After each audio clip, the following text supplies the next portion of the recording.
Hello everyone, I am Hemant Kumar Jain, PGT economics. आज हम money and banking chapter का दूसरा वीडियो प्रेजेंट कर रहे हैं। Today's topic is functions of central bank and in context of India functions of RBI. Here some introduction is given about the Reserve Bank of India.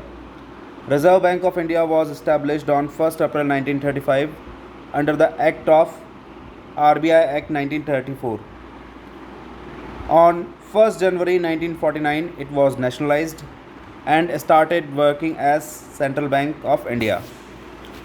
Before that it was working as a private bank. RBI का headquarter Mumbai में situated है. It has 26 departments and 26 regional offices. At the time of beginning, RBI had only 3 departments, but now it has 26 departments. Accounting year होता है 1st July to 30th June. In the growth and development process of economy, RBI plays very much important role. These are explained below. Number 1, RBI works as Central Bank of India. Number 2, RBI is the apex body. शीर्ष संस्था है किसकी? Banking and monetary system की. साथ ही साथ वो उसको supervise करने का काम भी करती है. RBI plays important role in industrial and agriculture development. देश में उद्योग और कृषि के विकास के लिए आरबीआई बहुत महत्वपूर्ण भूमिका निभाता है. फंक्शंस ऑफ सेंट्रल बैंक, यहाँ फंक्शंस दिए हुए हैं. Total 7 functions are explained in this video. Number 1, bank of issuing note, currency छापने का काम.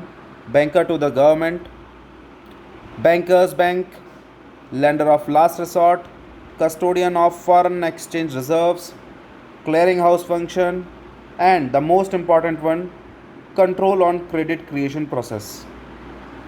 I want to tell that this function, control on credit creation, is explained in next video. यहाँ सिर्फ इसका इंट्रोडक्शन दिया हुआ है. Number 1 function, bank of issuing notes. इसका मतलब है कि देश में करेंसी छापने का काम आरबीआई करता है. इंडिया में 1 रुपी नोट एंड कॉइन्स के अलावा सारी करेंसी आरबीआई इशू करता है. 1 rupee note and coins, they are printed and issued by finance ministry. Second, RBI जो करेंसी इशू करता है वो अनलिमिटेड लीगल टेंडर करेंसी होती है, यानी उसे पूर्ण वैधानिकता प्राप्त है, क्योंकि आरबीआई सरकार के बिहाफ पर ही करेंसी इशू करती है. इंडिया में मिनिमम रिजर्व सिस्टम फॉलो किया जाता है करेंसी इशू करने के लिए. इसके अंतर्गत आरबीआई को 200 करोड़ रुपए का फंड रखना होता है, जिसमें से 115 crore rupees in term of gold and 85 crore rupees in term of foreign securities रखे जाते हैं. Importance of this function. Number 1, uniformity in monetary system. देश में जो मॉनेटरी सिस्टम है उसमें एक रूपता बनी रहे, इसके लिए बहुत ज़रूरी है. Number 2, easy control and monitoring. देश में मुद्रा के प्रवाह पर पूरा कंट्रोल आरबीआई का रहता है. Next, building faith of people in monetary system of country. RBI जो करेंसी इशू करती है वो सरकार के बिहाफ पर करती है, सरकार की तरफ से करती है, जिससे कि लोगों में करेंसी के प्रति विश्वास बना रहता है. Number 2, banker to the government. RBI सरकार के लिए भी बैंकर का काम करती है. न सिर्फ बैंकर, एजेंट, एडवाइज़र, ये सारे काम भी RBI government of India and state governments के लिए करती है. RBI short term loans provide करती है to fulfill the temporary gap between public expenditure and public receipts. सरकार को खर्चे करने और सरकार को इनकम प्राप्त होने के बीच में जब मुद्रा की आवश्यकता होती है, पैसों की आवश्यकता होती है, तो RBI short term loans provide करती है। आरबीआई गवर्नमेंट के अकाउंट्स मेंटेन करती है। आरबीआई गवर्नमेंट के बिहाफ पर रिसीट्स कलेक्ट करती है और पेमेंट करती है। Now importance of this function. Number 1, easy management of accounts of government. सरकार के अकाउंट्स का मैनेजमेंट आरबीआई द्वारा किया जाता है। Number 2, RBI sells and buy securities on behalf of government. सरकार की तरफ से सरकार की प्रतिभूतियों को बेचने और ख़रीदने का काम करती है। नेक्स्ट, आरबीआई ज़रूरत पड़ने पर सरकार को वित्तीय एवं आर्थिक सलाह भी उपलब्ध कराती है। But it is not essential for the government to follow that advice. Next, RBI provides loan to the government. Now next function, bankers bank and supervisory role. RBI और कॉमर्शियल बैंक्स के बीच में रिलेशनशिप बिल्कुल वैसा होता है जैसा customers and commercial banks के बीच में होता है। इट मीन्स जिस तरह से हम लोग अपना पैसा बैंक में डिपॉजिट कराते हैं और ज़रूरत पड़ने पर बैंक से लोन लेते हैं, similarly RBI accepts deposits of commercial banks and provide loan to the commercial banks. RBI supervisory role भी प्ले करता है जिससे कि वो सारी पॉलिसीज़, रूल्स आदि का कंप्लाइंस किया जा रहा है, आदि को फॉलो किया जा रहा है, ये इंश्योर करता है। Now importance of this function, easy control and monitoring of banking system. RBI इस फंक्शन के माध्यम से देश में पूरे बैंकिंग सिस्टम पर कंट्रोल रखता है और उस पर निगरानी रखता है, मॉनिटरिंग करता है। Working of commercial banks in favour of customer. सारे व्यापारिक बैंक, कॉमर्शियल बैंक्स जनता के हित में, लोगों के हित में काम करे, यह भी आरबीआई सुनिश्चित करता है। Next function, lender of last resort. इसका अभिप्राय है कि जब कॉमर्शियल बैंक्स मार्केट से फंड्स कलेक्ट करने में कैपेबल नहीं होते हैं, यानी जब उनको सीआरआर, एसएलआर इन सब को मेंटेन करने के लिए फ़ंड्स की आवश्यकता हो और वो लोन्स मार्केट से ना उठा पाएँ, तब आरबीआई उन्हें लोन प्रोवाइड करता है। This function is known as lender of last resort function. RBI ये फंक्शन परफॉर्म करता है because RBI holds reserves of commercial banks as security. प्रत्येक कॉमर्शियल बैंक को अपने कुछ रिजर्व्स आरबीआई के पास रखने पड़ते हैं एज सिक्योरिटी, इसलिए आरबीआई ज़रूरत पड़ने पर उन्हें लोन भी प्रोवाइड करता है। आरबीआई दो तरह से लोन प्रोवाइड करता है, on the basis of securities and without securities. Now, importance of this function. Number 1, stability of banking system. इससे हमारा पूरा देश का बैंकिंग सिस्टम स्टेबल रहता है, इसमें फ्लक्चुएशंस को ईजिली आरबीआई कंट्रोल कर पाती है। Availability of sufficient funds for the commercial banks. Commercial banks के पास फंड्स की सफिशिएंट अवेलेबिलिटी बनी रहती है क्योंकि आरबीआई टाइम टू टाइम उन्हें लोन्स प्रोवाइड करती है जब भी उन्हें आवश्यकता हो।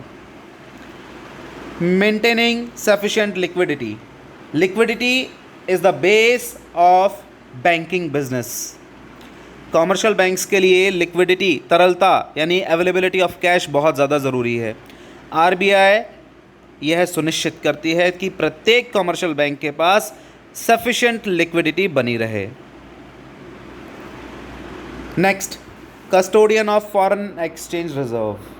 This is one more very much important function. Central bank यानी आरबीआई हमारा फॉरेन एक्सचेंज रिजर्व्स के कस्टोडियन का काम भी करता है, यानी वो अपनी कस्टडी में फॉरेन एक्सचेंज रखता है। इसके पीछे जो मेन पर्पस होता है, that is maintaining exchange rate. यानी जब एक्सचेंज रेट में लार्ज स्केल फ्लक्चुएशंस हों तो उन्हें कंट्रोल करने के लिए आरबीआई फॉरेन एक्सचेंज रिजर्व्स का यूज़ करता है। In present time most of the countries are following managed floating system. तो जब बहुत ज़्यादा फ्लक्चुएशंस होते हैं तो उन्हें कंट्रोल करने के लिए गवर्नमेंट या central bank foreign exchange market में इंटरफेयर करते हैं। ये कैसे किया जाता है? RBI sells and purchase foreign exchange in international money market और फॉरेन एक्सचेंज मार्केट, जिससे कि एक्सचेंज रेट को कंट्रोल करके रखा जा सके। Now importance of this function, number 1, stability in foreign exchange rates. Exchange rate में जब बहुत ज़्यादा उतार चढ़ाव होते हैं तो इससे ट्रेड, बिजनेस एंड कंट्री की ग्रोथ प्रभावित होती है, इसलिए ज़रूरी होता है इन्हें स्टेबल बना के रखा जाए। Number 2, develop faith in international trade by stable exchange rate. जब बहुत ज़्यादा फ्लक्चुएशंस होते हैं तो इससे ट्रेडर्स, बिजनेसमैन, इन सब के लिए जोखिम, रिस्क बढ़ जाता है। इसीलिए इसको प्रोटेक्ट करने के लिए, इंटरनेशनल ट्रेड में होने वाले रिस्क को कम करने के लिए आरबीआई कोशिश करता है कि एक्सचेंज रेट में फ्लक्चुएशंस बहुत जल्दी ना हो और बहुत ज़्यादा ना हो। थर्ड, आरबीआई इस फंक्शन के माध्यम से एक और महत्वपूर्ण काम करता है और वो है बैलेंस ऑफ पेमेंट में जो एडवर्स कंडीशंस होती हैं उनसे निपटना। यानी जब बैलेंस ऑफ पेमेंट में बहुत ज़्यादा लॉस हो रहा हो तो उस कंडीशन में RBI custodian of foreign exchange reserves के बतौर फॉरेन करेंसीज का यूज़ करते हुए उन एडवर्स कंडीशंस को इम्प्रूव करने का, उन्हें सुधारने का काम करती है। This will be explained further in last chapter of macro economics. Now clearing house function, this is one of the most important function of RBI. Clearing house function यानी एक बैंक की दूसरी बैंक पर जो लायबिलिटी है इसका settlement करने का काम आरबीआई करता है। आरबीआई ये काम क्यों कर पाता है? Because all the commercial banks have their accounts with RBI and they have to maintain सब रिजर्व्स विद आरबीआई। आरबीआई के पास अकाउंट्स होते हैं और उनमें कुछ ना कुछ रिजर्व रखना होता है। यहाँ पर एक एग्जाम्पल के माध्यम से इसे एक्सप्लेन किया गया है। यहाँ पर एक एग्जाम्पल लिया गया है जिसमें राम नाम का एक व्यक्ति जो कि एसबीआई का कस्टमर है 5 लाख रुपए का एक पेमेंट करता है शाम को, जो कि एचडीएफसी का कस्टमर है। इसी तरह मोहन नाम का एक व्यक्ति जो कि एचडीएफसी का कस्टमर है एक पेमेंट करता है रोहन को जो कि एसबीआई का कस्टमर है। 7 लाख रुपए का पेमेंट किया जाता है। तो इस प्रकार एचडीएफसी बैंक पर 2 लाख रुपए की नेट लायबिलिटी आ जाती है। एचडीएफसी को 2 लाख रुपए एसबीआई को पे करने हैं। तो अब आरबीआई क्या करता है? आरबीआई एचडीएफसी बैंक के अकाउंट में से 2 लाख रुपए डिडक्ट करके उन्हें एसबीआई के अकाउंट में डिपॉजिट कर देता है। This function is clearing house function. इसका importance, number 1, avoid transfer of cash between banks. इस फंक्शन की वजह से बैंकों के बीच में कैश का ट्रांसफ़र नहीं होता है। Number 2, easy clearing of liabilities. एक कॉमर्शियल बैंक दूसरे कॉमर्शियल बैंक्स की लायबिलिटी को बहुत ईजीली सेटल कर देता है, क्लियर कर देता है। Now the last and very much important function, credit control.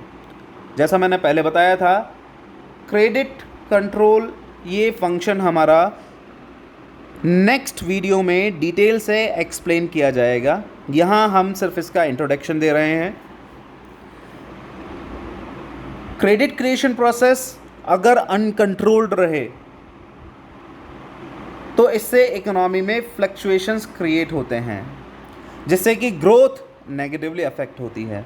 इसीलिए सरकार मॉनेटरी पॉलिसी के माध्यम से क्रेडिट क्रिएशन प्रोसेस को कंट्रोल करती है। जब इन्फ्लेशनरी कंडीशंस होती हैं तो आरबीआई क्रेडिट क्रिएशन प्रोसेस को रिड्यूस करने के लिए फोकस करता है, और जब रिसेशनरी कंडीशंस होती हैं तो आरबीआई कोशिश करता है कि एक्सपेंड किया जाए credit creation process. RBI credit creation process को कंट्रोल करने के लिए दो तरह के टूल्स यूज़ करती है, quantitative tools and qualitative tools. These will be explained in next video. Now importance of this function. Number 1, economic stability in economy. Economy में बहुत ज़्यादा फ्लक्चुएशंस यानी बहुत ज़्यादा इन्फ्लेशन और रिसेशन को कंट्रोल किया जाता है आरबीआई के द्वारा।